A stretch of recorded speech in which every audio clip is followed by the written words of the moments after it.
over here to Zoom. Recording in progress. Well, welcome to another great edition of Account-Based Friday. We've got my favorite Californian in New York City joining us today, Tessa Barron from On24 as a special guest, revving up into this holiday weekend. Super pumped to have Tessa join us. And each week, as you know, we start with a poll, and then we kind of migrate over to our special guests and kind of thoughts that are top of mind. But this week's poll was really around where does customer retention sit in terms of your focus for the second half of the year? And this is probably maybe a bad question I asked because 100% of the people said, hey, we're going to put a lot more focus in the second half of the year on customer retention. Probably not too big of a surprise given the state of uncertainty right now. But I don't know, Megan, did you have any thoughts on this week's poll? I'm delighted. I want people to focus more on retention, right? It's like, if you have a weak foundation of customers who stay with you after they buy, that's a whole world of trouble. And it's interesting because I think people were forced over the last couple of years to think more about retention than they did necessarily about growth. Although people like On24 has notable exceptions to that. But outside of categories that were naturally growing due to the conditions, if you've got a lot of companies that just said, you know what, let's just hold the fort. And the companies that did that actually ended up seeing that they grew faster. And the unfortunate thing would be for them to go back to the bad old days of saying, oh, well, we won't worry about that. We'll just go back to trying to, fill the top of the pipeline. It's like, no, have we learned nothing from the math of renewals? Like it helps you attain profitability faster. It helps you grow faster when you've got a solid foundation. It builds your potential for customer advocacy. So there's just a million positives that come out of a balanced focus on retention and growth, and even leaning more to retention sometimes, depending on where you're at. So I'm not surprised to see this because of where conditions are going. I just hope this becomes a new normal too. The businesses are hyper-focused on this because it will exponentially help your growth strategy. Yeah, if I can chime in here, I also would say it's one of the best places to find patterns of success to then replicate as a sales play. We start and look at where and how did these deals happen? What are these use cases? Where are we finding these different titles who might be leveraging our solution? And then take that, externalize it from a demand gen and pipe gen standpoint. And that feedback loop is critical. So if you're not paying attention to it, you're also missing out on potentially the next opportunity to feed your funnel that you may have never known simply because you didn't have that motion in place for renewal, expansion, and so on. So I could not agree more. Super interesting point, Tessa. And you and I have known each other for a number of years, but maybe just for the benefit of the audience, I know you as the vice president of marketing at On24. You've had like a 5+ year run, which is a terrific run in marketing years. It's like 40 dog years. But maybe tell us a little bit about your role and your responsibilities, your remit, and maybe we can get into a little bit about what you've seen over those 5 years in terms of scaling, because you guys have really had some unbelievable growth at On24. Yeah, absolutely. So I really think of myself as being responsible for all things engagement with our audience. And I love to think about marketing in terms of audiences. And we even bring that to how we organize. So customers, partners, prospects, all of that rolls up under me. In the traditional functional role, that means brand, demand, customer marketing, and partner marketing. And that's been, I think, actually instrumental to our ability to scale and for our ability to do so rapidly and execute, because we don't see our marketing by channels. We think about it as an integrated motion for an audience and for a persona, based upon the business goal we're trying to achieve. And then we are able to leverage every channel to engage that audience. So I'm a firm believer, and this tells you a little bit philosophically about me as a marketer. I don't really think about event marketers. I think about marketers who are trying to engage prospects and then are using events, webinars, emails, a full mix to engage them, because that's what buyers want today, and that's really what works. So why would we ever hold ourselves to a single channel? And instead, that really allows for us to build an integrated strategy for that person we're trying to reach. And I get to sit across all of that and make sure it all is orchestrated in as best of a way as possible. Hey, I wanted to connect this to, I think, was it last week that we were just talking about people? And John, to the thing that you raised, maybe we're going into a period of economic uncertainty, and back to Megan's strong support of retention, and also to Tessa's sort of omni-channel concept. One of the things I've seen over a long bruising and sometimes celebratory career is that in hard economic times, variable spend is reduced. Here's the point I'm trying to make. I would implore all marketers out there, if they're anticipating pressure on their variable spend, do everything you can to protect your people. Here's why. You cannot do, to the point you made, Tessa, about learning what's going on with your retention programs, with your growth programs, you cannot retain that learning and build on it without the people in your organization. So to me, fundamentally, strength in growth marketing or retention marketing is still, or is in particular, people-based, because they're the people who do the analytics and the people who innovate in the content necessary to succeed. So I guess what I'm saying is, folks, be ready to protect your people, because you won't be able to do retention marketing well without it, and you won't be able to build back if variable spend goes away and comes back. Yeah, I'd say the ROI on people is pretty high. Yeah. It's the investment. There's an inverse relationship, right? You put dollars in and you're going to continue to get more out, whereas paid channels is pretty much 1-for-1. I think you want to get more impressions, you're going to spend more money. You want to get more from your people, you really that's a time and an understanding and an experience variable instead, and it can't be overlooked. It strikes me that is understood in the sales organization very well, but somehow it doesn't get translated. Megan, do you have perspectives on people, the relative importance, back in a couple steps below in your career? You guys over at Sirius used to track benchmarks of people versus program ratios. Do you remember any points from that with respect to retention versus acquisition? That was actually one of the hardest things to get, because most people don't divide up their marketing budget to reflect what they're investing in retention versus demand. And frankly, not that many people invest that much in retention, or didn't back when I was doing that benchmark work. But generally speaking, what we saw is when companies were at an earlier stage of growth, they had a higher ratio of people to programs. And then over time, as they grew, that sort of shifted to reflect higher technology investment and higher program investment, which kind of speaks to the role that you get to a point where you can't just keep adding people. You actually do need to add process and technology, and investment in outside resources and other things. In fact, companies that invested in outside support actually grew faster than those who didn't, at that kind of mid stage, which I thought was really interesting. It's like, don't do everything yourself, even if you could.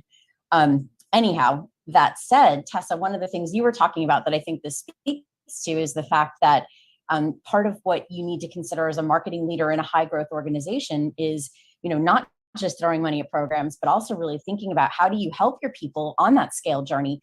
And it sounds like you've had some really good learnings over the last couple of years. I would love for you to just tell us about, what you've seen in terms of scaling people along with everything else. Yeah, absolutely. And I will, though, I want to share this with everyone, just because when it comes to variable spend and thinking about the people and the dollars, I always tell FP&A, it's a lot of work to spend money. So, if we're going to get more variable spend, we also have to have the people to know what to do with it. It's actually so much work. And I only make that comment because I do think there is a misconception internally with finance that it's like hitting a button, and it's the opposite of that. It's about, you have to have a plan before you can spend.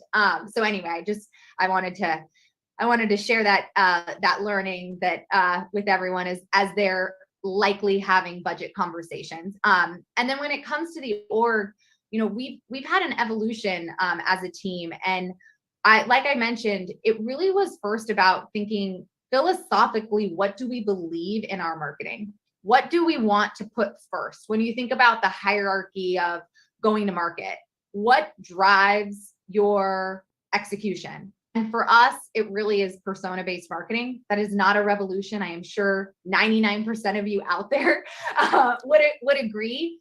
But I think that taking that from a PowerPoint slide into actual execution means organizing around the audiences you're trying to reach, and then the channels. So from our organizational standpoint, we started out with people responsible for audiences, and they then, and I call those verticals. So it's a very simple grid. It's everyone being responsible for an audience, because then we can relate that to a KPI that's measured: prospects, pipeline, customers, acts of advocacy, upsell, cross-sell, partners, their pipeline contribution.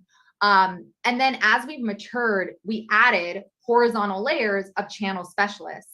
And so when you think about how the audience owners hit their target, they have to pull from channel specialists in order to hit their number. And then the channel specialists have a horizontal target because every audience is going to be fed by that channel, and they have a horizontal number. And so it's that pivot table that ensures that you are thinking about your audience first, your channel second. And it was only when we were at a certain level of maturity that we added the channel specialists, and they have great strategic expertise, so that everyone who's responsible for an audience can go to our advertising head and say, I need to get more people, more new prospects, those that have not engaged before. Let's work together on that strategy. And so it creates these wonderful opportunities, I think, for learning and personal development, and also for everyone to not think about, again, I'm doing advertising. It's no, I need to engage new people, so I'm going to use advertising as a mechanism. And that really, I think, helps ensure that we're doing what we want to do as an organization, and that's putting our audience first. And you cannot do that unless you have people oriented around that type of structure. And so I guess I think if I were to condense that into a takeaway, I would say, think about the phases and how you build your organization and how it aligns to how you want to go to market, and do that in phases. And, in all honesty, if I were to think about moving into in the future, right? If there was a smaller organization, I would know I'm going to start first with those that own audiences, and then add the channel specialists, because it naturally creates this phased approach. And then sets up those interlocks that are sometimes so difficult. You almost have to force it. It's a natural interlock because everyone really understands the role that they play when it comes to creating an entire go-to-market strategy. Coincidentally, the themes that I heard you just say of the personal, really going after persona, which is really being mindful of personalizing the communication, and the second theme of the segmentation portion. There was an article published today by McKinsey, and it talked about a playbook for the second half of the year, and they called it a CEO playbook. I'll see if I can dig it up and send a link on it here. But those were the two themes. So you're thinking a lot along those same lines as what McKinsey was recommending for CEOs to really personalize and segment in this kind of inflationary environment. I guess, which leads me to my question of, could be a two-part question. Part one would be, are you doing anything different on the personalization and segmentation, or do you envision doing anything different first half to second half? And if the answer is no, The follow-on question would be, could you tell a little bit more about the skill sets of that channel specialist? Because that's pretty intriguing to really ensure the revenue kind of gets in the bucket. Yeah, well, we are, and it actually lines up with the trend of all of your poll respondents and their answer. So we are putting a lot more effort into personalization and segmentation of our existing customer base, and we're doing so based upon maturity. So it's not just enough to say someone is going to do customer marketing and they're still just getting generic messaging and events and other and invites, you know, to something that is just about here's how to use On24. Instead, we're really thinking, what does a customer in their first year with us, when they're in that immature phase, what do they really need to adopt? What are customers who haven't used some of our hero features, which we do believe puts them further along a spectrum of maturity when it comes to their digital engagement strategy? They need to be engaged so much differently. And I'm talking down to the offers. We're going to offer those people one-to-one consultations with our internal strategists, because we know that that investment in time is going to pay off in the long term. We have customers, though, who are much further along in their maturity. And so we're going to talk to them differently. Those are the customers that we're saying, hey, it might be time to rethink your templates or the branding for your events. Hey, you may not have updated your integration with us to accommodate the latest insights that we're able to deliver, because we've added more ways to engage within our experiences. And I think that has really also allowed for us to have a much better alignment with our customer success teams, with our account management teams, and then with our expansion teams, our sales team, because it's very clear who is even eligible. And so we're not just spraying and praying and saying, hey, we have another product, do you want to buy it? We're saying, we know who you are, we know where you're at in your journey, and we also know then who is accountable and who that team is to help engage and ideally get that customer to achieve the next milestone. And that milestone is different based upon where they are at in their maturity with On24.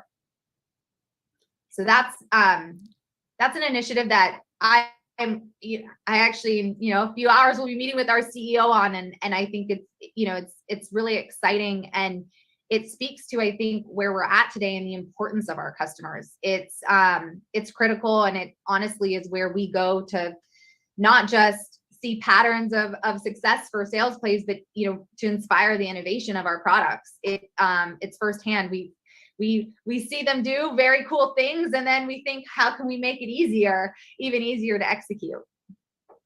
I love that. I think that's a really smart way to think about things. I mean, if you think about how carefully we do segmentation and targeting for demand, why wouldn't we apply the same process and thinking to customers? And then, the scalable tools of marketing are just as valuable. But to your point, if somebody becomes a customer, suddenly they go from like really well targeted outreach to like generic hello customer.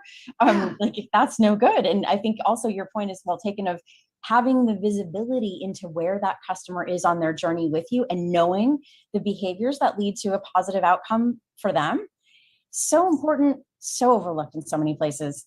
Yeah. And just to tie it together, I think to what we're talking about, even around budgets and channels, as a B2B marketer, I'm constantly looking for the next channel, because they're all kind of saturated. Everyone's kind of doing the same thing. I think we as marketers have grown up so much, and COVID obviously forced us all to do that. Like, we are leading the way. We are on the cutting edge of digital marketing because we have to be. But I'm constantly searching for the new frontier. And from a demand perspective, I have yet to find one. But on the customer side, I'm continuing to find new ways in product, on the login page, in our community, in our documentation there. That is where that's fun, right? That's not spent. Yeah. That is just simply thinking, what are all the various touch points that my customer encounters as they're learning how to use our product, as they're being successful, and how can I maximize that for their education and ultimately conversion and make it native to that experience. Yeah, absolutely. Well, and on that note, though, I think, one of the things that I must be very cool about your role is that you get to see really interesting things that customers are doing using your platform. I would love, what are some of the interesting use cases you've had over the last year or two? They are infinite, and that's what has been incredible to see. Running webinars is not just a demand gen motion. It's a strategy that's cuts across all of marketing, all of sales. It's really become, I think, a go-to-market necessity. And we're seeing across different industries all kinds of things. So, healthcare, the way that they make their money and grow is through pharmaceutical selling. But you really can't do that by visiting offices anymore. It does not work. So instead, we're seeing some really very cool ways that research is being presented. We've seen laser technology being demonstrated to audiences in a virtual format. And that is pretty incredible. We're seeing also very interesting ways of delivering training and education to partners through a combination of pre-recorded and live. And the engagement in that is incredible because the person delivering the content has pre-recorded it, but they're still there live. And so the audience suddenly has permission to ask so many more questions. So, we always have the question, does it matter if it's on demand or live? And what we're seeing is this hybrid approach, and it's not the typical hybrid of someone having their content prepared, but being there to engage and answer those questions, really, really working and being very effective, and probably more effective than if they were in person in a user conference, because they're locked in and they're in their workspace. And then of course, there's the what I like to call infotainment use case, which generally sits on the demand gen side. And we've seen every celebrity give a talk, from Barbara Corcoran to Serena Williams, as well as Keith Urban deliver a concert. We've even had an after party rave be delivered through our platform. And it's really interesting how those types of experiences bring people together. So why do in-person experiences work? It's because you have a shared context and opportunity to have a conversation. So even when there are experiences being delivered that aren't about a specific product at all, they can still be leveraged because suddenly a salesperson has a shared experience to talk about. And that's what I think is also so important is, yes, the live experience, and there are infinite ways. I can give you a link, John, to an ebook of all of our coolest we've been able to pull out of customer examples. But it's also what happens before and after is just as important. And that really is why I think having that omnichannel mindset as a marketer is so important to make whatever experience it is that you're trying to create successful. Awesome. Just looking at time here, and you had mentioned just a quick question about engagement, and I agree with you. The hybrid approach is probably here to stay, kind of thing, where people are going to expect both the real-time interaction as well as kind of the virtual interaction. Have you seen any trends of, like, we're in, I don't know what year of pandemic, I've lost track, 2.5 or 3. Have you seen any trends in terms of engagement of, was there any digital fatigue and maybe we're coming out of that, or has it been pretty consistent? I don't know if you get into that level of metric, but curious. We absolutely do. And what I can say is engagement is increasing. So we have seen some normalization in the volume. The quantity, has adjusted, I think, for today's reality. We're simply not stuck in a single location anymore. But when the audience is there, their expectation is that they will be engaged. And if you get them there, they will engage.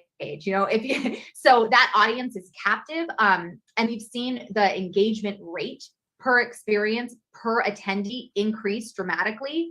And I think that's also where that fatigue fallacy comes in to play. If you're creating an experience and you are not, and it's not engaging, yeah, no one's gonna want to come, because it just feels like the meeting they had before and the meeting they have after, and that kind of sucks. But if you've actually created a thoughtful experience with all these different opportunities for them to self-educate, for them to progress toward whatever it is they're trying to learn. You know, sometimes we have people meet with a salesperson directly from an experience, then that doesn't feel like the conference call they just had, and they lean in. And so that's been really great to see. Even our own virtual conference we have every year, the On24 experience. So we did have slightly less of an audience this year, but the quality was so much higher, and the engagement increased per person by 30%, and our pipeline has actually been consistent with last year. So there's less quantity, higher quality, and I'll take quality any day. Yeah, I would bring that back to my comments about people. How are you? So if you require quality in your content for your content to perform in any channel, begs the question, how do you deliver quality? Yeah, And if you don't have people who understand it, wherever you get, if you've a celebrity guest who will deliver quality, somebody had to figure out how to get that celebrity guest onto the show. Totally. Audiences expect more. They expect a thoughtful experience. They expect you to know them. And if they're going to show up and give you their time, you better engage them. And I think that is the reality that we're in. And you can't an audience expectation is not met by suddenly having more volume or, having another advertising campaign. It's by making sure that every touch point isn't just a touch point. It's a full experience that allows for them to engage with you and do so in however they want to, in whatever channel they want to, and get an immediate response in return. So one thing there too, if you invest in quality, and let's say it's a virtual event, it creates the opportunity for reuse and repackaging of that. Oh yeah. If you do a crappy one, then the effort to repackage it doesn't make that much sense. So it's this really interesting cycle. Yeah, I mean, you should think we start off a plan for a live event with an understanding of how it will be repurposed, because it's not the event. It's a mechanism to deliver content, message, and an experience, and it should be able to be dragged and dropped into a different container to be repurposed. And I think that goes back to the strategy and intent behind it mattering so much more now than it ever did before. Awesome. I think we're just about at time here. Tessa, this has been phenomenal. I'm going to go back. Your segmentation and persona approach on your customer base, everybody can learn from that. So thank you for investing the time today. I don't know, Megan, do you have any closing thoughts here? Yeah, I agree. Super interesting to hear how you're approaching your go-to-market strategy in a really comprehensive way and a thoughtful way. And I love it. I think it's great. And I'm really appreciative that you joined us today to share that. Well, thank you so much for having me. This was so much fun. And thank you